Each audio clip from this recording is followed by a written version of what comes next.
One Kawan TV1.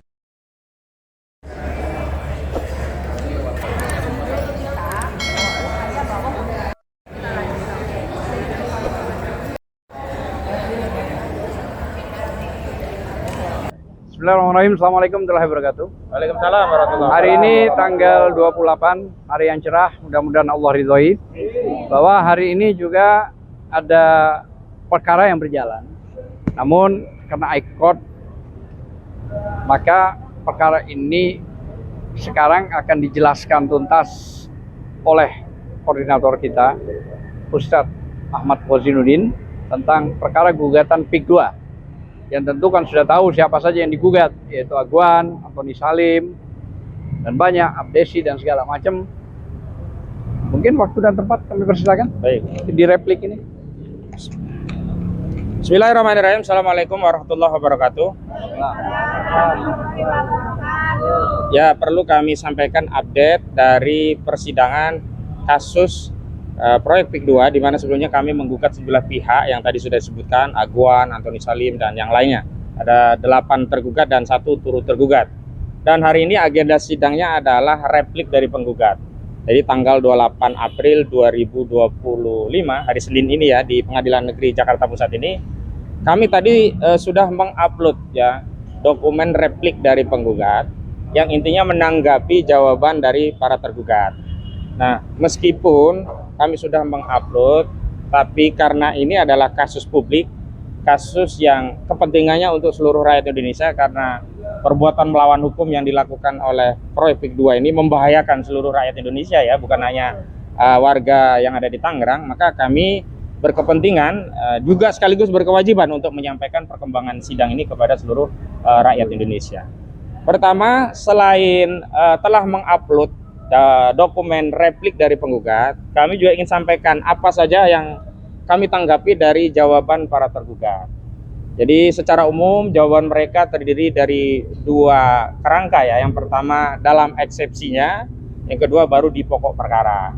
Nah, di dalam eksepsinya setidaknya ada beberapa ya sanggahan dari mereka terhadap gugatan yang kami ajukan.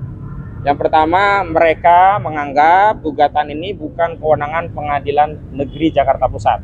Jadi dianggap bukan ranah peradilan umum, tapi ranah peradilan tata usaha negara.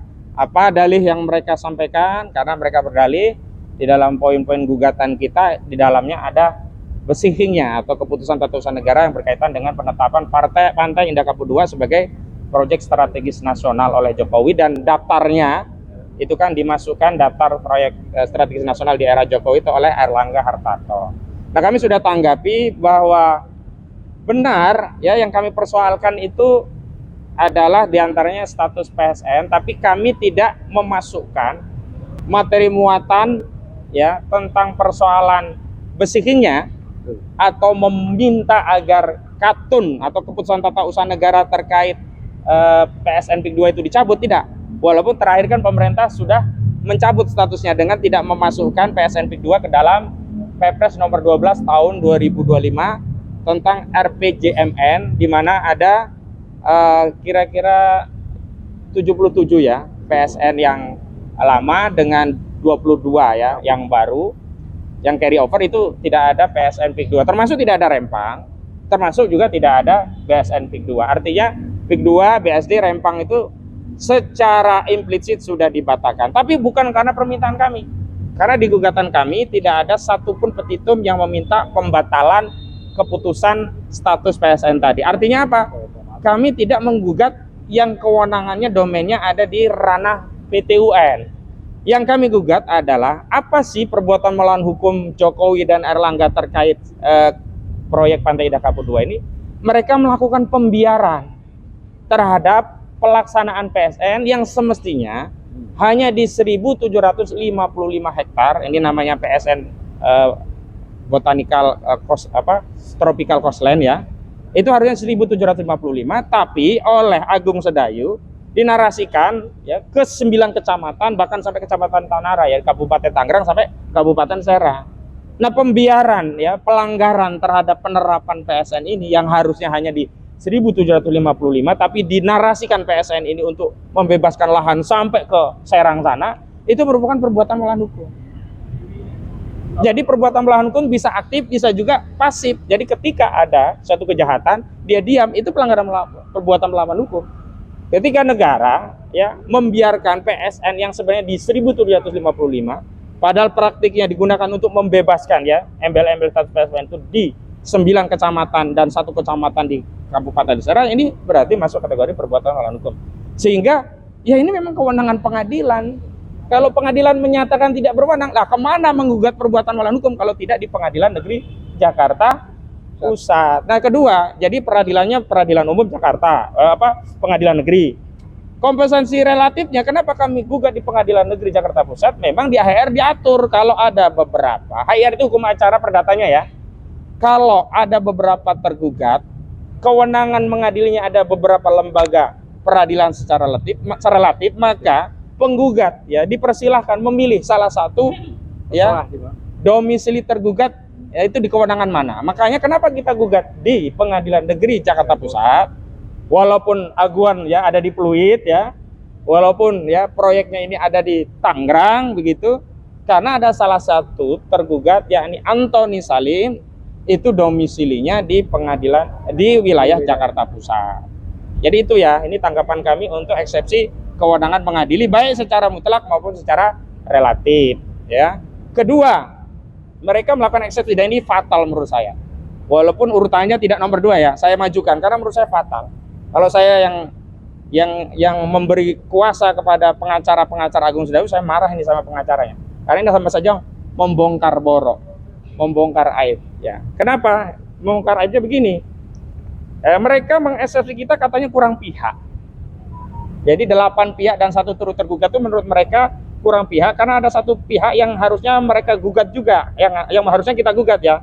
Ini menurut mereka, saya gak hafal tadi makanya saya lihat dulu PT-nya apa begitu. Ya PT Intan Mutiara Permai. Jadi mereka sebutkan bahwa ada keterlibatan PT Intan Mutiara Permai. Lah kenapa kami ya nggak tarik PT Intan Mutiara Permai? Karena anggap dia tidak terlibat dalam melakukan perbuatan melawan hukum. Lah ini jawaban mereka malah memasukkan ini PT Intan Mutiara Permai, dan ini adalah anak usaha Agung Sedayu Group. Jadi ini semakin membongkar memang kejahatannya proyek Pantai Indah Kapuk itu memang dilakukan secara struktur, sistematis dan masif. Dia punya banyak yang anak usaha yang mengelola proyek ini bareng-bareng, ada bagian membebaskan, ada bagian minta status PSN, ada bagian ini, bagian itu. Jadi ini kita baru tahu ternyata ada peran PT ini. Jadi kejahatan itu sempurna lah. Jadi sempurna, jadi justru mereka membuka aib, mengasih tahu kita, oh yang terlibat banyak. Dan itu masih afiliasinya kepada perusahaannya Aguan gitu. Itu ya, yang kedua, tanggapan terkait eksepsi. Yang ketiga, ada tanggapan eksepsi bahwa pejabat-pejabat ini kita gugat dalam kapasitas sebagai pejabat tata usaha negara. Misalkan Jokowi, misalkan ada Airlangga Hartarto, misalkan ada Mas Kota. Nah, kita udah tegaskan sebenarnya ini, capek kita, tapi ya namanya orang bikin jawaban ya, yang penting eksepsi di ngomong gitu aja lah. Ya, kita udah kasih tahu, kita gugat Airlangga itu kapasitas pribadi, bukan sebagai Menteri Ekonomi. Makanya pernah datang ya kan, masih ingat kan kita dari Departemen Kementerian Ekonomi, bukan Ekonomi, datang kita tolak lawang yang bahkan yang nolak bukan kita loh, hakim yang menolak. Karena jelas yang digugat itu adalah pribadinya, bukan jabatannya. Ya. Yang kedua, Joko Widodo, dia memang pernah menjadi presiden. Ya, yang digugat juga bukan pribadinya, tetapi yang digugat bukan jabatan presiden, tapi pribadinya. Makanya kami tidak menggugat ke PT UN. Kalau kami menggugat PT UN, yang kami persoalkan adalah keputusan tentang penetapan status PSN-nya. Itu nggak pernah kami persoalkan. Penerapannya yang secara aktual dilakukan secara melakukan pelanggaran hukum, itu yang menjadi materi muatan. Termasuk Mas Kota, kita tahu dia kepala desa Belimbing, Kecamatan Kosambi, ya Kabupaten Tangerang. Tapi kita gugat Mas Kota kapasitas pribadi, bukan sebagai kepala desa, bahkan bukan sebagai anggota ABDESI, Asosiasi Pemerintahan Desa Seluruh Indonesia. Nah, kemudian mereka menganggap kita gugatannya obskur, nggak jelas gitu. Ya kalau nggak jelas memang orang susah kita mintai tanggung jawab, ya semua ngomong akan nggak jelas ya, namanya orang ngelawan dan seterusnya. Mereka juga menganggap bahwa gugatan kita ini kabur gitu tadi ya, obskur tadi ya. Jadi intinya kita sudah tanggapi semua dan kita tegaskan kepada pengadilan bahwa satu, pengadilan memang berwenang karena ini kompetensi pengadilan negeri secara absolut dan kompetensi pengadilan negeri Jakarta Pusat secara relatif ya kan. Yang kedua, kami tegaskan ini gugatan jelas subjeknya, ini bukan bagian petun, ini gugatan perdata dan seterusnya. Nah, yang menarik dalam pokok perkara. Dalam pokok perkara tidak bisa dibantah bahwa ada proyek PIK 2, ada penindasan yang itu menjadi perbuatan melawan hukum. Ada kecelakaan, nggak bisa dibantah. Mati. Ada material yang yang diusung itu di luar jadwal yang ditentukan, kan harusnya jam 10 ke atas. Ini kan 1 kali 24 jam, dan itu yang menyebabkan kecelakaan, jalan rusak, bahkan ada yang kecelakaan kakinya patah terlindas. Hampir semua media. Itu tuh udah banyak. Bahkan puncaknya kan saat anak kecil itu patah, terjadi perusakan truk itu kan karena kecelakaan. Ini kan satu pelanggaran hukum. Siapa bilang orang ya dikasih jadwal jam 10 sampai ke atas, dia ngambil tanah untuk nguruk PIK 2 di bawah jam itu dianggap bukan perbuatan melanggar hukum, kan aneh gitu. Dan mereka juga nggak membantah bahwa proyek PIK ini melebihi wilayah yang 1755. Itu yang kami sebut sebagai perbuatan melanggar hukum karena melakukan apa yang disebut dengan penyelundupan hukum. Status PSN-nya diselundupkan, harusnya hanya di 1755. Ya sebenarnya 1755 hektar itu hanya di Kecamatan Kosambi. Tapi ini ditarik ke tempat lainnya. Nah, itu terkait materi persidangan, kira-kira itu yang sudah kami upload. Yang kedua, konteks di luar itu kami ini sudah menyiapkan banyak hal. Bukti, saksi, ahli. Dan saya perkenalkan, coba Bang Azam agak ke sana, kau cari canda nih. Ini adalah korban PIK 2. Korban PIK 2 yang rencana kami jadikan saksi korban untuk menguatkan dalil-dalil bahwa ada perampasan tanah di PIK 2. Ada pelanggaran hukum di PIK 2. Ada tanah-tanah yang diambil ya tanpa prosedur yang benar begitu, termasuk ada haji puat. Tapi ketika saksi ini kami persiapkan untuk hadir di persidangan perdata untuk menggugat Aguan dan Antonius Salim, besok saksi kami ini justru dipanggil Polda Banten. Ini kan modusnya mau memenggal gugatan kita dengan cara-cara yang kurang ajar menurut saya. Saya pikir saya dulu ya mewakili Bambang Tri. Bambang Tri menggugat di pengadilan ini ya. Baru menggugat, belum dipanggil pertama, tiba-tiba dipanggil polisi dan ditahan. Saya pikir itu yang pertama dari yang terakhir. Ya, cara ya melakukan perlawanan yang tidak fair gitu.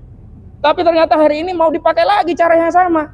Kita sedang menggugat, kita punya saksi, saksi kita besok dipanggil Polda Banten atas kasus yang lama sekali, yang sebenarnya status daripada tersangkanya sudah gugur tapi dihidupkan kembali oleh Agung Sedayu Group melalui kuasa hukumnya Mu'annas Al-Aidid. Jadi sekaligus saya menghimbau kepada seluruh rakyat khususnya yang ada di sekitar Banten ya, juga Jakarta dan yang lainnya. Jadi besok kita akan kawal ya saudara Charlie Chandra ini untuk ya melakukan pemeriksaan di Polda Banten dan langsung statusnya sudah tersangka. Kita harus kawal, kita harus lawan kezaliman ini karena di balik status ini tidak lepas dari oligarki jahat di baliknya yang mereka tidak mau fair ya menghadapi gugatan kita di pengadilan ini, tapi dia pakai cara-cara kotor. Saksi kita justru dikriminalisasi, dipanggil ya. Dan kita doakan mudah-mudahan besok akan ditahan. Kalau sampai ditahan kita juga bingung karena ini salah satu saksi dan sangat kunci walaupun kita punya saksi-saksi yang lain gitu. Jadi kita hadir Selasa jam 9 di Polda Banten tanggalnya 29 April 2024. Nah, 2025 ya. Dalam kesempatan ini saya minta ya Pak Charlie Chandra dijelaskan secara ringkas kenapa sih kok bisa dipanggil. Padahal Pak Charlie kan korban PIK 2 juga. Begitu, silakan. Ya, terima kasih. Jadi sebenarnya kasus ini adalah kasus lama yang sebelumnya sudah di SP3 berdasarkan restoratif justice. Nah, dalam perjanjian tersebut saya tidak boleh menggugat Agung Sedayu, tidak boleh melapor, tidak boleh menuntut ganti rugi atas tanah seluas 8,7 hektar yang sudah berstatus SHM selama 35 tahun. Buat saya, membayar pajak selama 35 tahun itu sebagai investasi. Namun tiba-tiba hilang begitu saja ketika BPN mengeluarkan surat membatalkan SHM saya atas nama ayah saya sendiri dengan alasan cacat administrasi. Namun saya kembali dijadikan tersangka karena atas pernyataan saya sebagai korban. Pihak PIK 2 melalui Mu'annas Al-Aidid sudah menyatakan bahwa ia akan kembali menjadikan saya sebagai tersangka karena pelanggaran perjanjian. Padahal yang saya lakukan hanya menceritakan kejadian saya sebenarnya. Saya tidak pernah melanggar perjanjian, tidak pernah menggugat, tidak pernah melapor mereka, dan tidak pernah menuntut ganti rugi. Saya hanya tidak mau hal ini terjadi pada orang lain. Nah, perlu saya jelaskan besok kenapa saya dijadikan tersangka. Padahal saya tidak layak dijadikan tersangka. Yang dituduh pada saya adalah pasal 263, pemalsuan surat. Yang dituduh palsu adalah proses balik nama dari ayah ke saya sendiri dan semua ahli waris. Salah satu kunci dari 263, pasal 263 itu adalah harus ada hak yang dirugikan. Sedangkan SHM itu masih atas nama ayah saya sendiri. Kita mau balik nama, apa urusan mereka?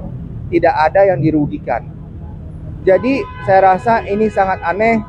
Kita mau balik nama, tiba-tiba ada orang lain melapor. Ini bukan hanya perampasan tanah, tapi ini adalah permainan hukum. Dan ini bisa terjadi kepada siapapun, siapa saja. Apabila rakyat tidak membantu pemerintah agar permasalahan ini bisa selesai, hukum bisa secara adil, dan pelanggaran-pelanggaran ini bisa diluruskan, maka Anda juga bisa menjadi korban. Maka mohon bantuannya pada rakyat.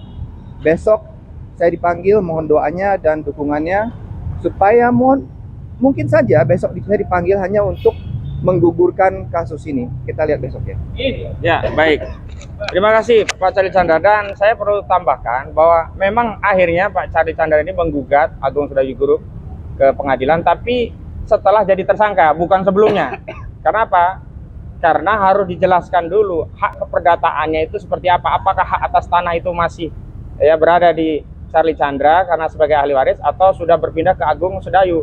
Nah, karena itu sebenarnya kuasa hukum Pak Charlie dari LBH AP Muhammadiyah, saya juga koordinasi terus dengan Pak Guprodi, itu sudah menyampaikan sebenarnya melalui Perma nomor 1 tahun 1956, kalau ada gugatan perdata harusnya pidananya berhenti dulu. Tapi nggak tahu, inilah yang kita sebut ini ada upaya kekuasaan memaksakan kehendak. Tapi sayangnya memaksakan bukan untuk kepentingan rakyat, tapi hanya kepentingan aguan dan oligarki. Baik, itu saya kembalikan sekarang dari siapa ya? Oh, Pak Nur Saman dulu dan Bu Menu nanti. Silakan. Bismillahirrahmanirrahim. Assalamualaikum warahmatullahi wabarakatuh. Tidak banyak saya sampaikan, saudara sebangsa dan setanah air, sudah diuraikan, dipaparkan oleh ketua tim hukum kita. Yang pasti di sini jangan sampai ada kriminalisasi, intimidasi, apalagi menakut-nakuti. Apalagi kalau ada korban, jangan sampai terjadi. Saya ingatkan kepada aparat hukum, jaga baik-baik sesuai dengan tupoksi Anda. Jangan bermain hakim sendiri. Itu yang kami. Biarkanlah persoalan ini, kasus ini, masalah ini akan bergulir sesuai dengan rel ranah hukum yang disiapkan selama ini. Jadi saya ingatkan lagi, jangan sampai ada terjadi. Rakyat sudah bosan, sudah banyak menderita, sudah makan pun juga tidak mampu lagi akibat daripada penderitaan ini. Sekali lagi terima kasih atas imbauan saya ini didengar oleh aparat hukum. Terima kasih. Assalamualaikum warahmatullahi wabarakatuh. Assalamualaikum warahmatullahi wabarakatuh. Saya adalah Menulandari, saya adalah prinsipal dari ARM, Aliansi Rakyat Menggugat. Dalam mengomentari hal ini adalah kita melihat negara tidak ada. Negara malah bekerja sama dalam mengkriminalisasikan warganya, rakyatnya, dan akhirnya yang dirugikan adalah kita sendiri. Padahal, siapa yang punya negara ini? Indonesia itu punya siapa? Indonesia adalah punya kita, rakyat Indonesia, yang memegang kedaulatan paling tinggi. Artinya, tanah-tanah yang sekarang dikuasai oleh oligarki dengan cara yang tidak menyenangkan, itu adalah haknya rakyat Indonesia. Jangan sampai akhirnya kami, rakyat Indonesia, akan merebut kembali. Kami sudah cukup, kami sudah muak, kami sudah bosan, dan satu hal lagi, kami tidak takut. Besok kami akan hadir untuk mensupport saudara kami Pak Charlie yang diperlakukan tidak adil. Kami akan ada untuk siapapun yang dizolimi oleh negara ini, oleh pemerintah. Siapapun itu. Karena ini adalah negara kami. Sekali lagi, ini adalah rumah kami. Kalau bukan kami yang menjaganya, siapa lagi? Ingat, anak cucu kita yang akan rugi apabila kita diam. Sekali lagi, kami tidak takut. Kami tidak takut dan kami akan terus melawan. Terima kasih. Wassalamualaikum warahmatullahi wabarakatuh. Waalaikumsalam warahmatullahi wabarakatuh.